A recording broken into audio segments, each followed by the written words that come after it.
Salut, c'est Tom de la Photo Avenue. Aujourd'hui, ce sont les résultats du concours photo du mois d'avril 2022.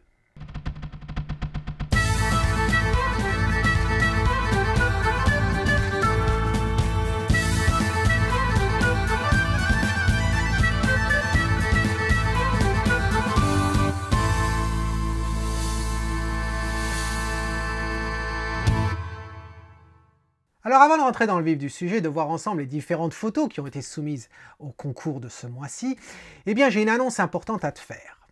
À l'image des concours mensuels où on a différentes catégories, cette année j'ai décidé d'organiser des stages qui touchent justement à ces différents domaines de prédilection.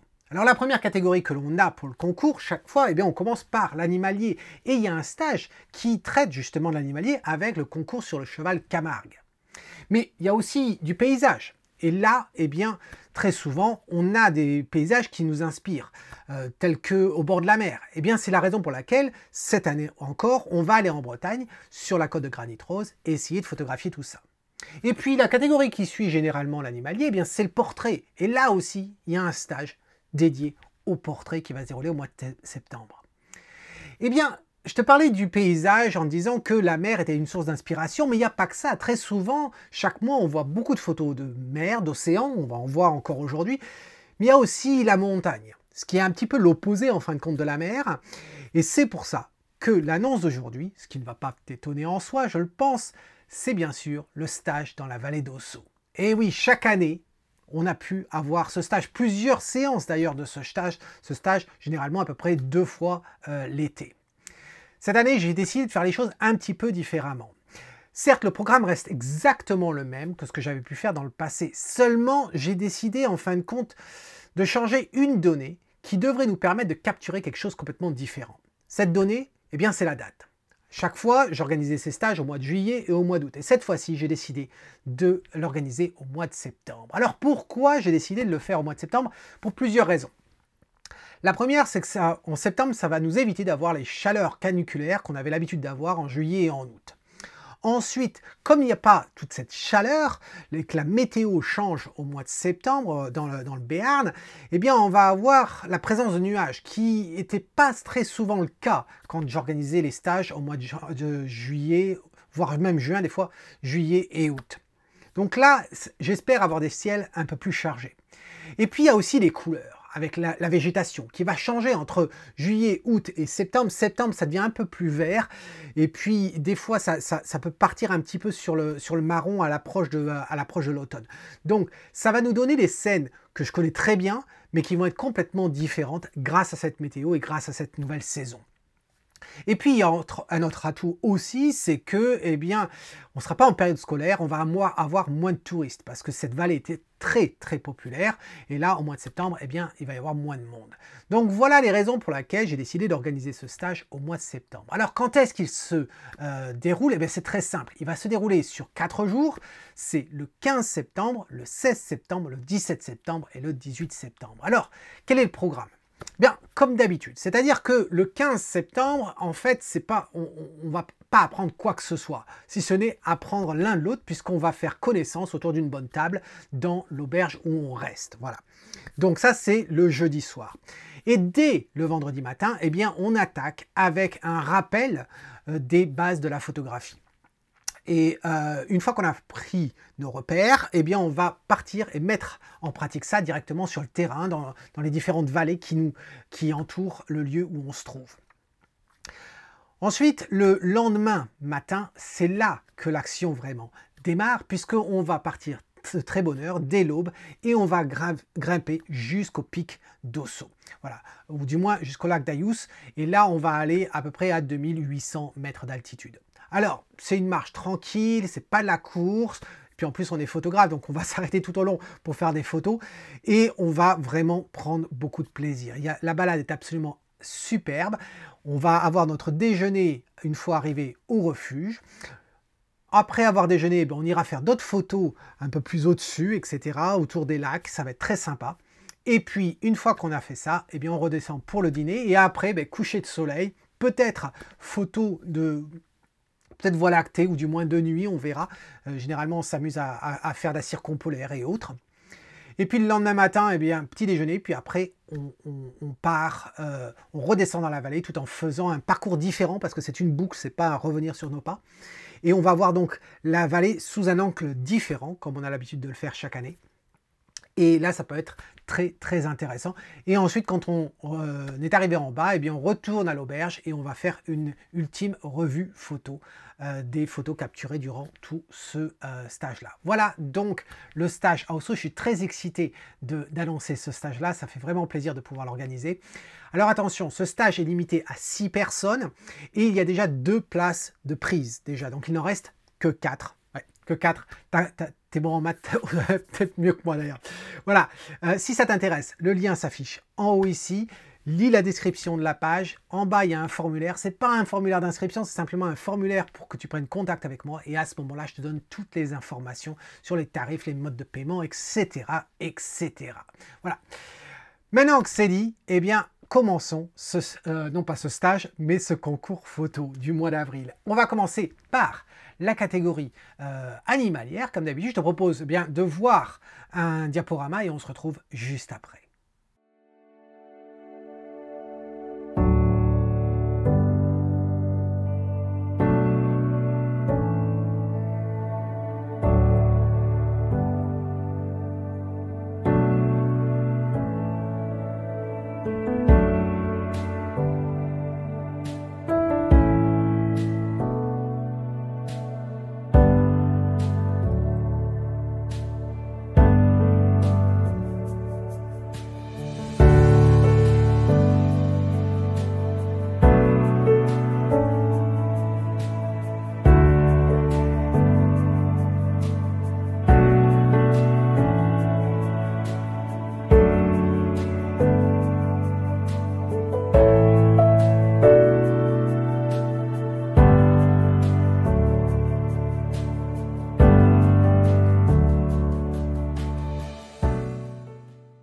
Alors j'espère que tu as apprécié ce petit diaporama. Regardons ça de plus près. Voici donc les 8 photos. Et parmi les 8 photos, il y en a quand même des très intéressantes.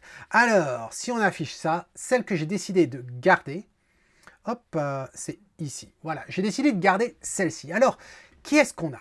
Eh bien, en haut, avec le... C'est soit un caméléon, oui c'est un caméléon ça. C'est Martine.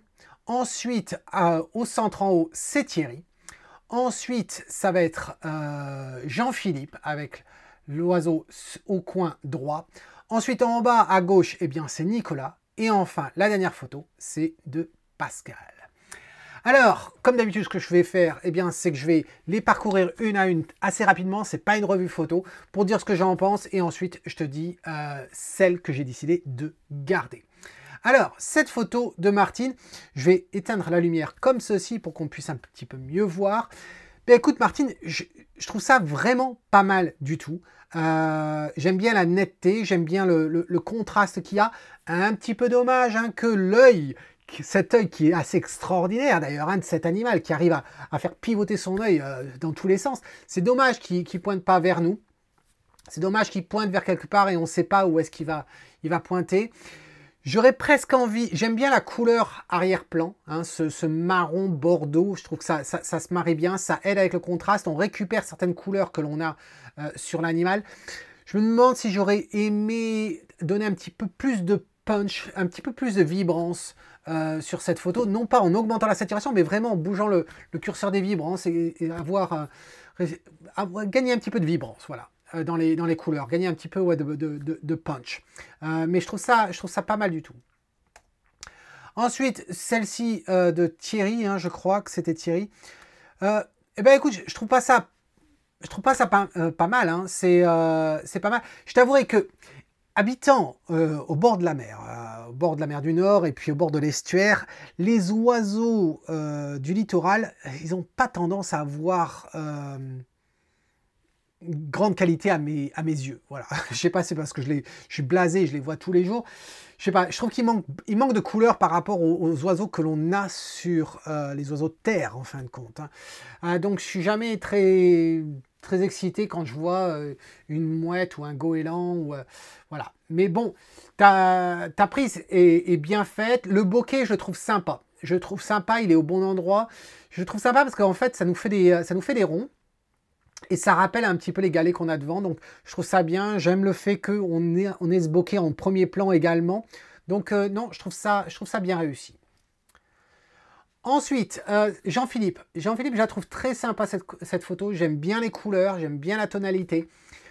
Le seul hic que j'ai vraiment beaucoup, c'est ici. C'est sur la branche qui est floue derrière.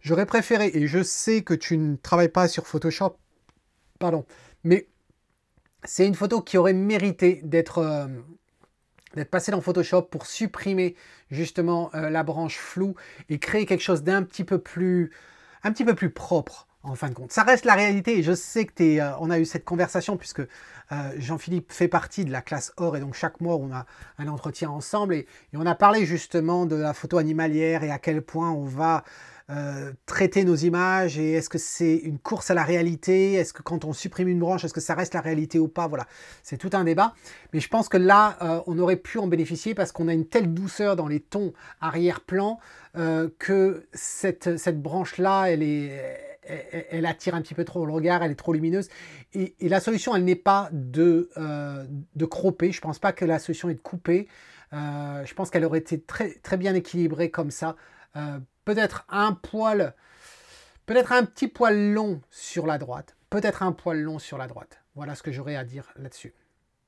D'ailleurs, si tu ne sais pas comment, je ne parle pas forcément à Jean-Philippe, mais si tu ne sais pas comment traiter justement cette branche-là, on le voit dans la formation dédiée à Photoshop, c'est le guide pratique de Photoshop pour les photographes. Si tu ne sais pas de quoi je parle, c'est une formation que j'ai sortie il y a 1 an maintenant et vraiment qui a beaucoup de succès, je t'invite à aller voir le lien qui s'affiche ici.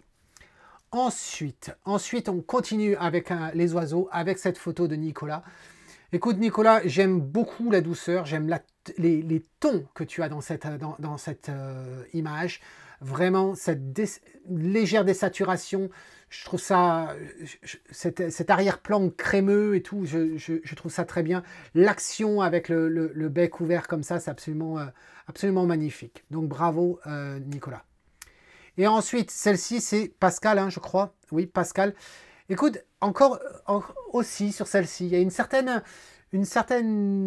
beauté, une certaine douceur, même s'il y a quand même pas mal de contraste et de dureté avec les branches, mais il y a une certaine douceur par la tonalité, par le bokeh qu'il y a derrière.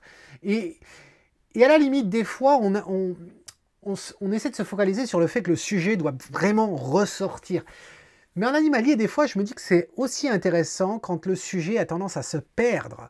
Tout dépend ce qu'on a envie d'injecter dans sa photo. Et là, je trouve qu'il y a un petit côté caméléon, pour reprendre un peu l'idée de Martine au départ. Je trouve qu'il y a cette idée de caméléon, là, où on retrouve des tonalités de l'animal. Donc, non, j'aime beaucoup. Alors, maintenant qu'on a dit tout ça, il faut bien en choisir. Alors, je vais aller relativement vite ici. Ça ne va pas être cette mouette là-haut, voilà, donc c'est pas celle-ci.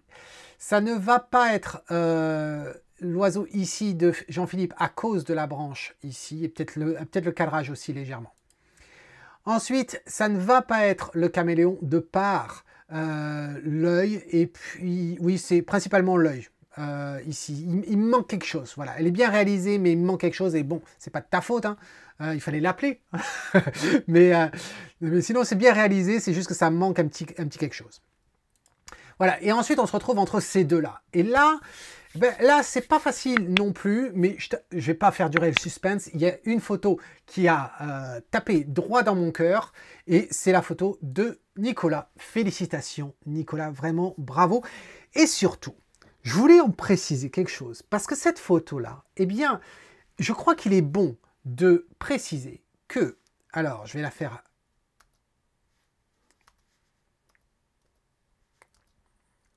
voilà, si on regarde en haut, dans les exifs ici, on s'aperçoit que cette photo, elle a été prise avec le RF 800 f11, voilà, et qui est un appareil, et très souvent on met des commentaires sur la vidéo que j'ai faite de revue de cet objectif-là et de l'objectif du 600 mm f11. Et à chaque fois, on met « Non, mais moi non plus, je vais pas l'acheter. F11, en gros, c'est de la merde. » Enfin, Je sais pas, mais je sais pas si c'est de la merde, mais en attendant, la photo est quand même pas mal du tout et bien réussie. Et le bokeh qui est derrière, il est quand même pas mal aussi. Alors, c'est vrai que cette photo, eh bien, elle a été prise à un 800e de seconde. C'est vrai, il n'est pas en plein vol, hein, certes. Mais ISO 4000, avec son R6, très propre. Voilà. Donc, c'était un petit message comme ça. Hein. Les objectifs RF 600 mm et 800 mm à f11. F11, c'est pas synonyme de merde. Voilà, c'était juste un petit message comme ça. Donc bravo à toi, en tout cas, Nicolas. Ça, c'était l'animalier. Comme d'habitude, on transitionne vers une autre catégorie, c'est-à-dire le portrait. Petit diaporama et on se retrouve juste après. Et il y a beaucoup de choses à dire sur ces portraits.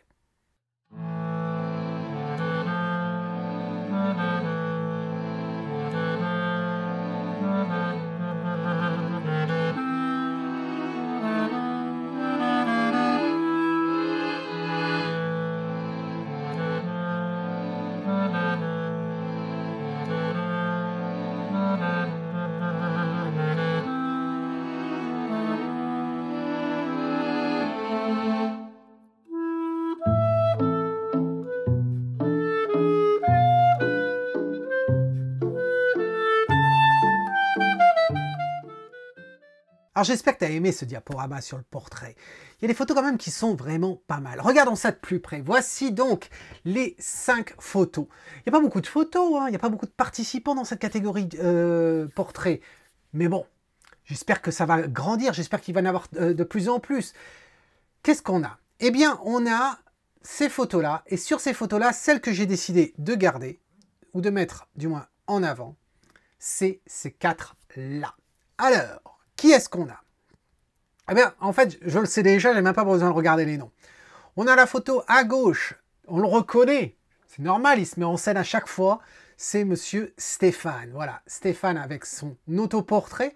Ensuite, on a Julien, qui, dans un univers un peu différent hein, de ce que... je me trompe pas? Oui, c'est ça.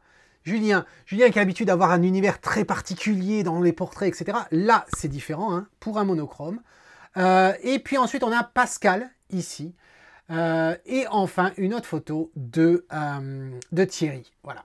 Alors, très rapidement, on va aller... Dans quel sens je vais le faire? Ouais, je vais commencer par là, parce qu'il y a une certaine thématique que j'ai envie de couvrir. Alors, Stéphane, je me rappelle quand tu avais posté certaines parties ou certaines tentatives de cette photo-là sur le comptoir de la photo avenue. Je ne savais pas que tu allais finir avec quelque chose comme ça, mais je trouve ça très intéressant. Très intéressant. C'est très artistique, il y a de l'idée. La chose, tu t'en sors plutôt bien, je dirais, tu t'en sors plutôt bien, mais attention. Attention, tu t'en sors bien dans les faits que tu veux donner, etc. C'est plus ou moins réaliste. Mais attention, parce que tu as quand même du noir qui est très cramé. Tu as du bending ici.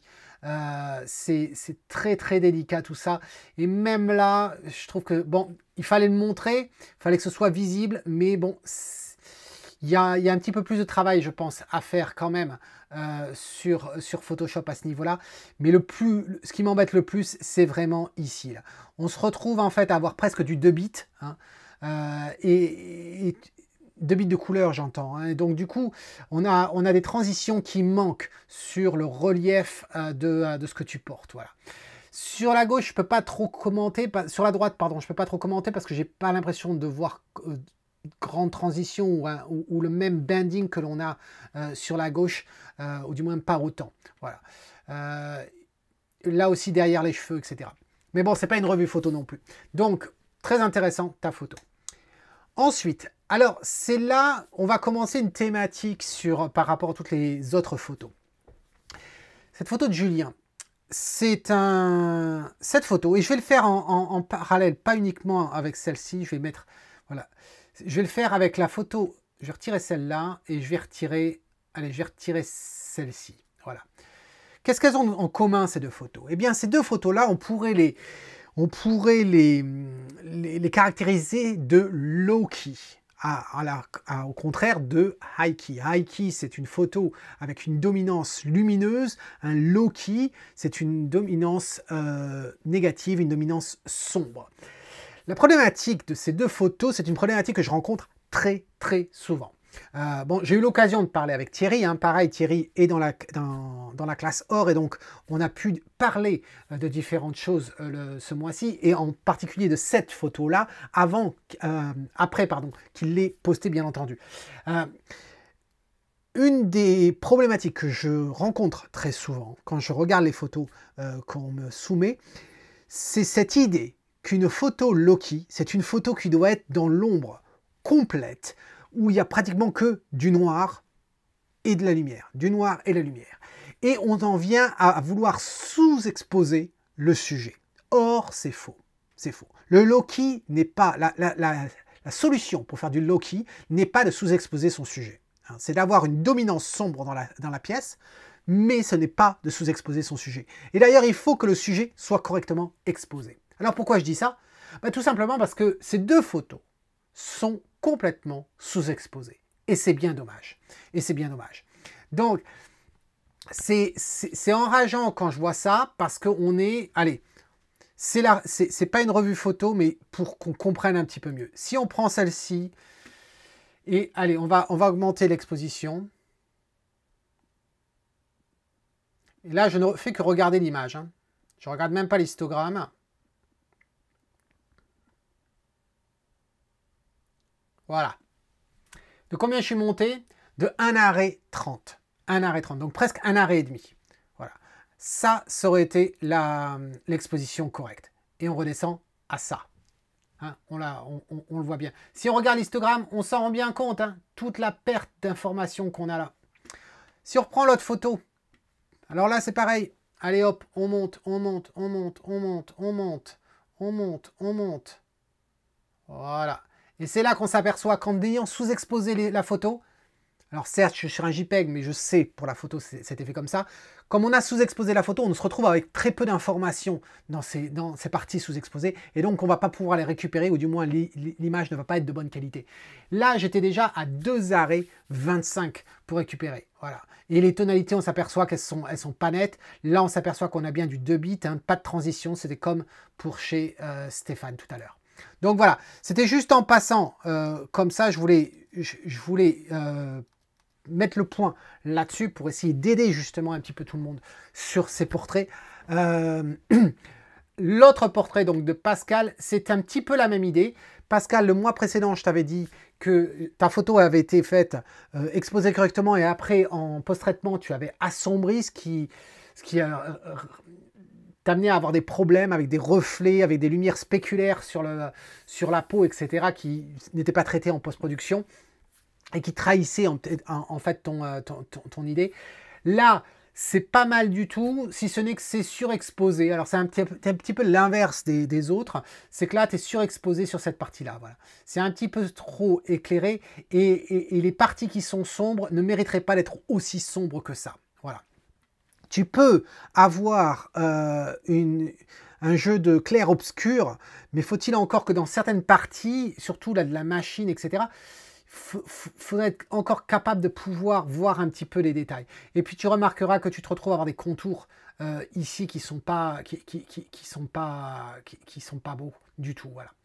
Donc voilà ce que j'avais à dire sur ces 4 portraits. Ça va pas être une surprise. La photo que j'ai décidé de garder ce mois-ci, c'est pas celle-ci, c'est pas celle-ci, c'est pas celle-là, c'est Stéphane. Voilà, félicitations à toi Stéphane, même s'il y a pas mal de choses à corriger. La créativité, mon gars, tu l'as. Voilà, il n'y a plus qu'à finaliser, fignoter un petit peu tout ça pour avoir un résultat qui soit très très bien. Ça, c'était le portrait. Maintenant, il est temps de voir une autre catégorie. Je te propose de voir la catégorie... laquelle on va faire? Regardons la catégorie... On va voir la catégorie paysage, parce que la catégorie autre, je crois qu'elle est supérieure à celle du paysage ce mois-ci. Petit diaporama, on se retrouve juste après.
Alors j'espère que tu as aimé ce diaporama sur le paysage. Regardons de plus près ces photos. Les voici toutes. Parmi toutes celles que j'ai décidé de garder en dernier, eh bien, c'est celle-ci. Ces 5 photos. Alors, qu'est-ce qu'on a? Eh bien, on a Nicolas qui est en haut à gauche. Ensuite, on a Pascal qui est au centre.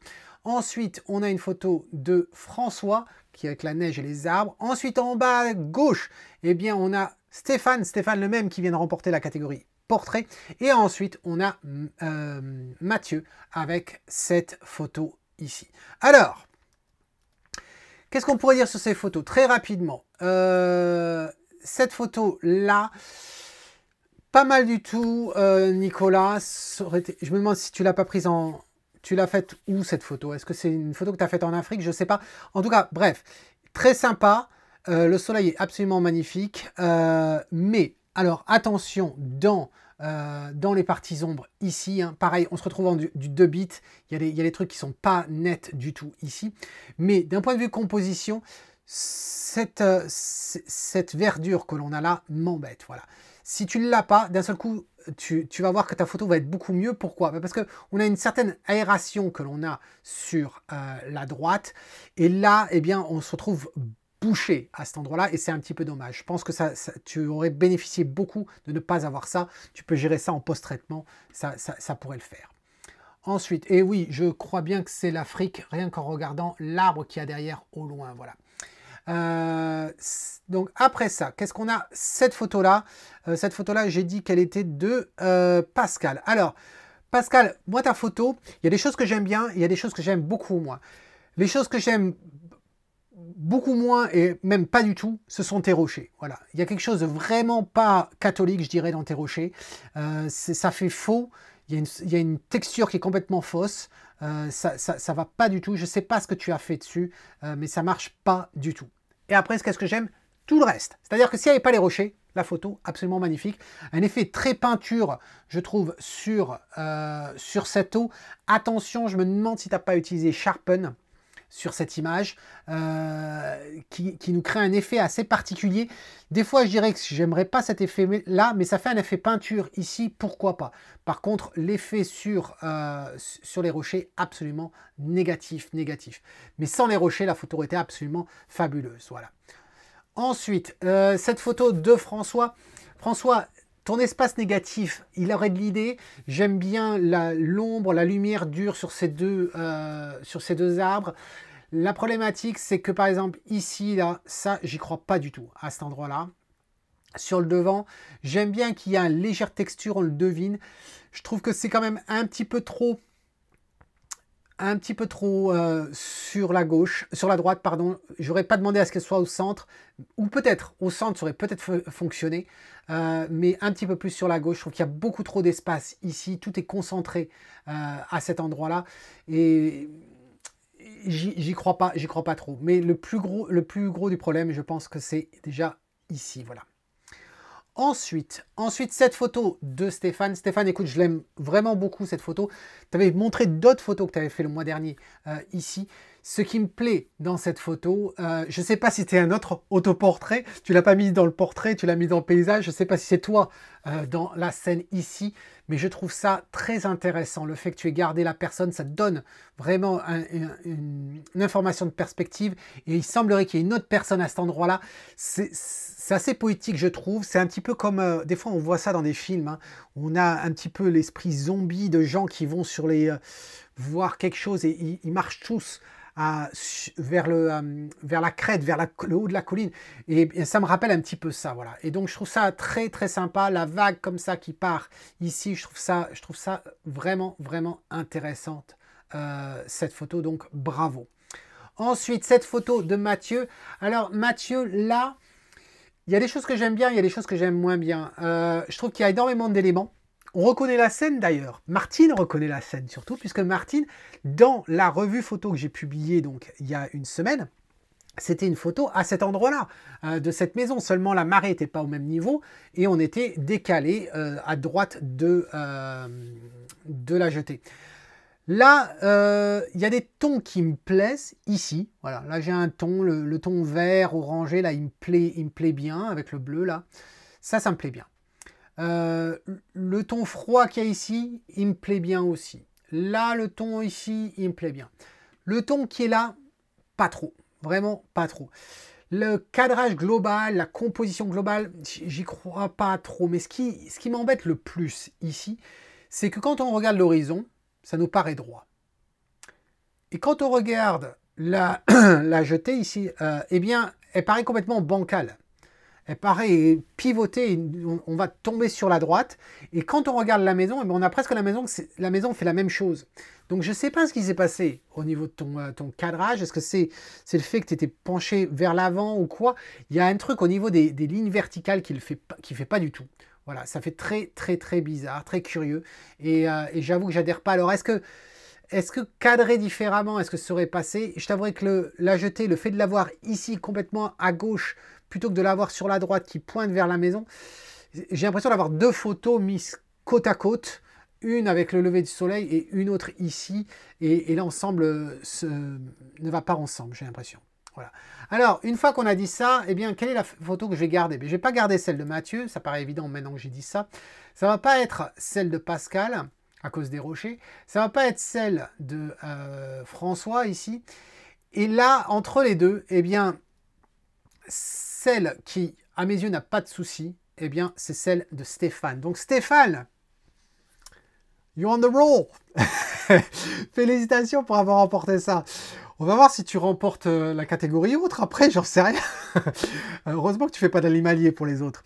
Alors, en parlant de la catégorie autre, justement, je t'ai dit qu'il y a du lourd. Eh bien, regarde par toi-même. C'est le diaporama. On se retrouve juste après.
Alors j'espère que tu as aimé ce diaporama, je t'ai dit qu'il y avait du lourd, regardons ça de plus près. Voilà les photos, combien il y en a? 4, 8 photos qui ont été soumises pour cette catégorie. Eh bien regardons celles que j'ai décidé de garder. Les voici. Alors qu'est-ce qu'on a? Eh bien on a Sébastien en haut à gauche avec cette grue. Ensuite, on a le cirque avec Édouard qui est un nouveau. Ensuite, on a Julien avec son univers habituel qui nous fait du rocher. Et ensuite, eh bien, on a Olivier avec cet insecte. Je t'avoue que je ne suis pas sûr de savoir de quoi il s'agit en soi. Et ensuite, une guêpe ou une abeille. En tout cas, un autre insecte qui vole avec Eric. Voilà. Alors, qu'est-ce qu'on peut dire sur ces photos? Commencer par Sébastien. Mais, écoute Sébastien, moi j'aime bien. Voilà, c'est le type de photo que j'ai eu l'occasion de voir des fois dans des hôtels hein, où on voit des tableaux assez modernes, etc. Et pourquoi pas? Je trouve que tu t'en sors bien. J'ai l'impression. Alors après, faut voir parce que l'image est quand même relativement petite.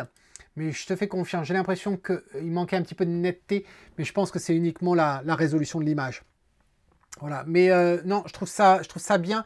Le cadrage et tout, je trouve ça équilibré. Très bien que ce soit pas au centre, hein, mais je comprends pourquoi tu pouvais pas le mettre un peu plus sur la gauche pour laisser un petit peu plus d'espace ici. Donc tout ça, ça a beaucoup de sens à mes yeux. Donc bravo. Ensuite, cette photo d'Édouard. Je te l'ai dit, Édouard, lors du café de l'avenue, puisque tu avais dit que tu avais posté, et puis on en a parlé une seconde de cette photo. Je la trouve absolument magnifique. Voilà. Composition, absolument superbe. Réalisation, absolument superbe. D'un côté, on a ces ombres chinoises des têtes qui sont là. Là, on a les ombres chinoises à l'inverse, rétroéclairées, avec cette lumière en diagonale et cette relation entre le gars du cirque là et puis le petit enfant. Je trouve ça absolument superbe. On dirait que c'est issu du Greatest Showman, le film avec Hugh Jackman. Vraiment, je trouve ça superbe. Très très bien traité. Bravo. Ensuite, ici, c'est Julien. Alors, Julien, un univers particulier, hein, comme d'habitude. Pourquoi pas? Pourquoi pas? C'est intéressant. Ma seule critique, ça serait, attention, il y a des parties qui sont un petit peu trop lumineuses, qui attirent un petit peu trop le regard. Par exemple, ici, là, c'est un petit peu trop chaud à mon goût. Et également, juste ici, voilà. Mais sinon, je trouve ça bien. Tu as pris le parti d'assombrir à cet endroit-là. Attention aussi sur le ciel. Tu as fait un traitement de ciel, mais ça déborde ici. Hein. Tu as des lueurs blanches que l'on a là. Je ne sais pas comment tu l'as fait. Je te conseille à ce moment-là de le faire avec la brosse en mettant, si tu ne l'as pas fait dans Photoshop, si tu l'as fait dans Lightroom, en mettant la détection automatique, le contour automatique. Si tu es dans Photoshop, à ce moment-là, fais ta sélection avant avec un outil de sélection. On voit ça pareil dans la formation dédiée à Photoshop. Mais je trouve ça pas mal. Ici, je t'avouerai que je l'aurais supprimé. Voilà, en haut là, cette pointe que l'on a là, blanchâtre, je l'aurais supprimé. Et peut-être que j'aurais gardé sombre ici. Voilà. J'aurais peut-être essayé de garder un petit peu plus de détails à cet endroit-là et assombrir légèrement sur la droite. Et également ici, voilà. Et là aussi. Voilà. Il y a des petits trucs, des petits points comme ça qui attirent un petit peu trop le regard.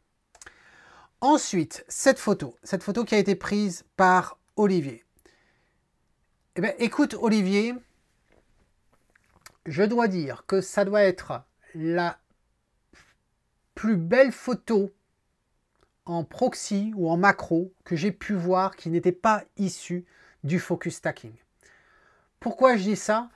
Parce que très souvent, quand on regarde les photos de macro, de proxy, ce que j'ai du mal à accepter, c'est qu'on fasse des photos de macro, de proxy à f5.6. Voilà. Ou même pire, descendre encore plus. Et du coup, qu'est-ce qu'on se retrouve? On se retrouve à avoir des branches. Quand je dis des branches, oui, ça peut être des branches, ou bien ça peut être les pattes, des bouts d'ailes, etc. Tout ça, c'est flou et on se retrouve à avoir juste un tout petit peu de netteté sur l'animal et qui ne nous aide pas à percevoir réellement. Et ça m'embête beaucoup. Et là, je trouve que tu as fait un travail absolument super, mais c'est pas étonnant en soi. Pourquoi? Parce qu'il l'a fait à f11, sa photo.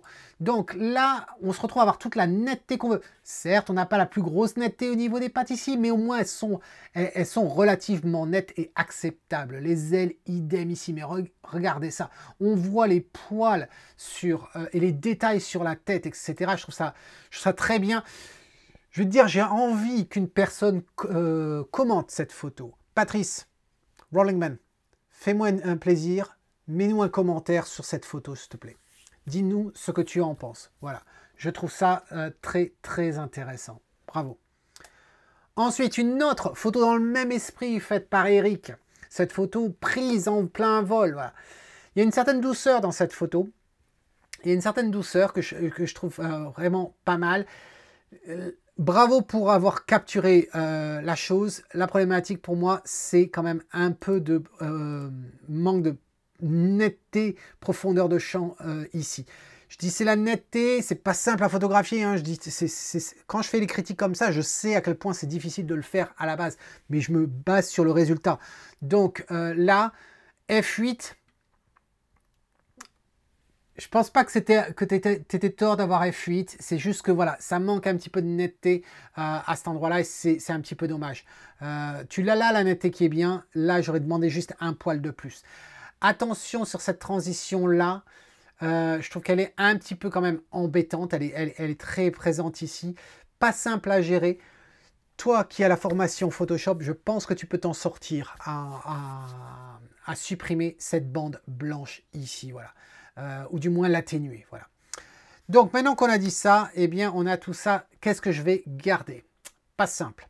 Ça va pas être Julien avec le rocher. Ça ne va pas être la photo de Eric. Et là c'est compliqué. Là, c'est très très compliqué. 3 photos complètement différentes. C'est aussi ça la catégorie autre. 3 photos complètement différentes. Après, c'est quelle photo j'aimerais bien avoir à mon mur? Ben, la photo de la grue, oui, je pourrais l'avoir. La photo de l'animal ici, oui, je pourrais l'avoir. Je préférais l'avoir dans un livre que de l'avoir accroché au mur, mais pourquoi pas? C'est des questions personnelles. La photo en haut, j'y étais pas, donc mais ça fait reportage, ça fait très cinématique, je trouve ça très bien. Donc c'est très difficile de trouver un critère qui peut les différencier.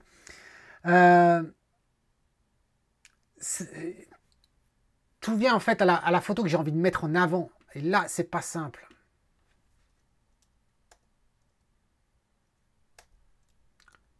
Je t'ai dit que c'était du lourd. Hein.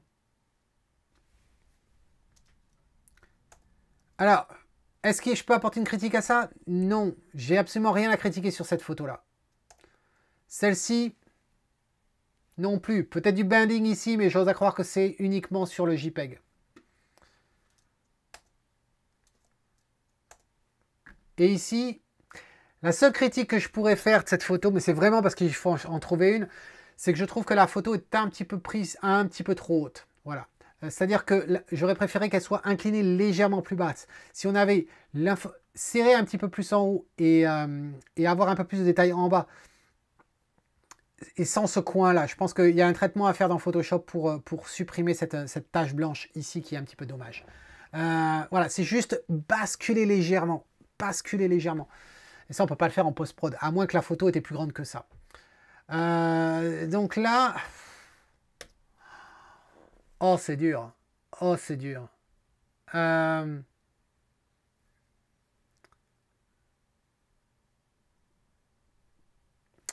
Allez. Parce qu'il faut en choisir une. Les 3 seront mis sur Instagram. Les 3 seront mis sur Facebook. Les 3 méritent d'être mis en avant. Honnêtement. S'il y a une photo que je vais... S'il y a une photo que je vais mettre en avant parce qu'on ne voit pas assez ce type de photo mis en avant, c'est la photo de Edouard. Félicitations Edouard, mais honnêtement les 2 autres, vous êtes au même, presque au même niveau. Je dis presque parce que la photo de Proxy Macro, elle est presque parfaite si ce n'était pas pour les derniers points que j'ai donnés. Et la grue, j'avais rien absolument à dire dessus. Voilà. Donc bravo. Ça, c'est mes choix. Voilà. Qu'on les partage ou pas, ça reste mes choix. Moi, ce que je voudrais savoir, c'est quels sont tes choix. Toi qui regardes cette vidéo, que tu aies participé activement ou pas à ce concours, dis-moi quel aurait été ton palmarès et pourquoi. Voilà. Donc, j'ai hâte de lire ton commentaire. N'oublie pas de donner un pouce pour aider, supporter les participants, puis aussi montrer que tu aimes ce genre de vidéo. Et puis, en attendant la prochaine fois, qui va être en fait la revue du mois d'avril, qui va sortir ce week-end, eh bien, cet homme qui te dit, si tu aimes ce que tu vois, eh bien, capture-le. Cheers.